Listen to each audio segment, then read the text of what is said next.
इस बीच दुनिया भर में अमेरिकी डॉलर की बादशाहत अब धीरे धीरे कम होने लगी है। अमेरिका में घटती बॉन्ड यील्ड की वजह से निवेशक डॉलर की जगह दूसरी करेंसी पर दांव लगा रहे हैं। दुनिया भर के देश अपने करेंसी रिजर्व में डॉलर की जगह दूसरी करेंसी या फिर गोल्ड को देने में लगे हुए हैं। यहाँ पर सर आपसे समझना चाहेंगे कि डॉलर की कमजोरी बहुत सारे लोगों के लिए एक पहेली बनी हुई है। ऐसा क्यों होता हुआ दिखाई दे रहा है, और ये जो कमजोरी देखने को मिल रही है इसके पीछे की बड़ी वजह क्या मान रहे हैं आप? विपुल जी, डॉलर को लेकर आज हम इस पर इसलिए चर्चा कर रहे हैं क्योंकि अमेरिका के सभी बड़े मर्चेंट बैंकर और निवेशक ये मान रहे हैं कि डॉलर की कमजोरी आने वाले समय में बढ़ती चली जाएगी और वो दबाव हमें अमेरिकी अर्थव्यवस्था पर दिखाई दे रहा है। पहली क्या है, डॉलर वास्तव में एक पहेली बन गया है। जितने दिनों तक आप वित्तीय निवेशकों से, बाकी लोगों से बात करें तो आपको समझ में आता है कि डॉलर कुछ ऐसा व्यवहार कर रहा है जो सामान्य रूप से सामान्य परिस्थितियों में नहीं होता। जब ब्याज दरें ऊंची होती हैं तो यूएस बॉन्ड की यील्ड बढ़ने के बाद डॉलर मजबूत होता है, लेकिन 20 से 30 साल की बॉन्ड 5% से ऊपर है और डॉलर कमजोर हो गया, ऐसा कभी कम देखा गया है। तो डॉलर की ये कमजोरी बॉन्ड यील्ड बढ़ने के बावजूद आई है, जो ज्यादा चिंता की बात है। क्यों कमजोर हुआ? क्योंकि अमेरिका का घाटा बहुत ज्यादा है, जिसके बारे में भी हमने जिक्र किया। नए टैरिफ के प्रभाव से निवेशकों का भरोसा हिला है। अमेरिकी अर्थव्यवस्था में अगली तिमाही में गिरावट की संभावना है और निवेशक अब अमेरिकी बॉन्ड से दूरी बना रहे हैं, जिससे कि सेफ करेंसी के तौर पर डॉलर की छवि पर असर पड़ा है।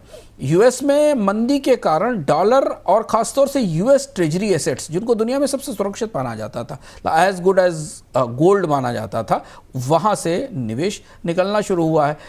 दूसरा पहलू डॉलर की पहेली क्या है कि अगर टैरिफ से इंपोर्ट महंगा होता है तो डॉलर की मांग बढ़ेगी और डॉलर में मजबूती आती है। लेकिन हुआ यह है बिल्कुल उल्टा कि अमेरिका में इंपोर्ट तो महंगा हुआ है, करीब $14 बिलियन की एक्स्ट्रा ड्यूटी इंपोर्टर्स ने अमेरिकी सरकार को चुकाई है, पर डॉलर G10 की तमाम मुद्राओं के मुकाबले तेजी से कमजोर हो रहा है।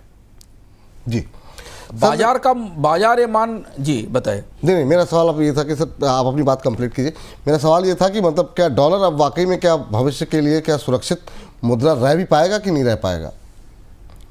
हाँ बिल्कुल जी, मैं ये कह रहा था कि बाजार का मूड डॉलर को लेकर बहुत बिगड़ा हुआ है। मतलब आप दुनिया में अगर निवेशकों से, करेंसी ट्रेडर्स से बात करें तो वो किसी भी स्थिति में डॉलर पर कोई बड़ा बेट लेने को तैयार नहीं है, क्योंकि अमेरिकी अर्थव्यवस्था से उन्हें लगातार नकारात्मक संकेत मिल रहे हैं। जैसे हमने कहा, दूसरी छमाही में अर्थव्यवस्था धीमी होगी, मंदी होगी, और इसलिए निवेशक जो है वो यूरो बॉन्ड और स्विस फ्रैंक जैसी मुद्राओं की तरफ बढ़ रहे हैं।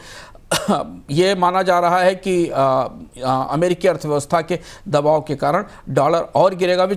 कई विशेषज्ञ मान रहे हैं कि डॉलर अब डिफॉल्ट सेफ करेंसी नहीं रहा है, यानी ये नहीं रहा कि डॉलर में होने पर डिफॉल्ट नहीं होगा। तो जो सुरक्षित मुद्रा के तौर पर डॉलर की स्थिति, जो सवाल आपने पूछा, वो अब हिल गई है, वो सिंहासन या वो ताकत हिल गई है। अभी केवल जापान ने हाल फिलहाल में 2 दिन पहले ये बयान देकर कहा कि वो अपने फॉरेक्स रिजर्व में खुद को डॉलर को बुनियादी करेंसी के तौर पर शामिल करेगा। और इसलिए अगर आप देखें, डॉलर की कमजोरी के साथ 2 पैरेलल एसेट्स तेजी से अब बाजार में बढ़ रही। चाहे सोने की कीमत देखें, रिकॉर्ड तेजी पर है। थोड़ा बहुत ऊपर नीचे नरम होता, मुनाफा वसूली आती, लेकिन सोने में कोई बड़ी गिरावट, कोई बड़ा डाउनवर्ड करेक्शन नहीं दिखा। और दूसरा जो हिस्सा है वो क्रिप्टोज का है, जिसके बारे में हमने पिछले अर्थम में विस्तार से चर्चा की थी और आपको बताया था। और अब क्रिप्टोज में पूरी दुनिया में कारोबार तेजी से बढ़ रहा है। ताजी खबर है कि ब्लैक रॉक ने इथीरियम का एक ETF बनाने की घोषणा की है हांगकांग में, और उसके बाद इथीरियम की भी डिमांड बढ़ी है। तो जैसे जैसे मुख्य sovereign currency, fiat currency dollar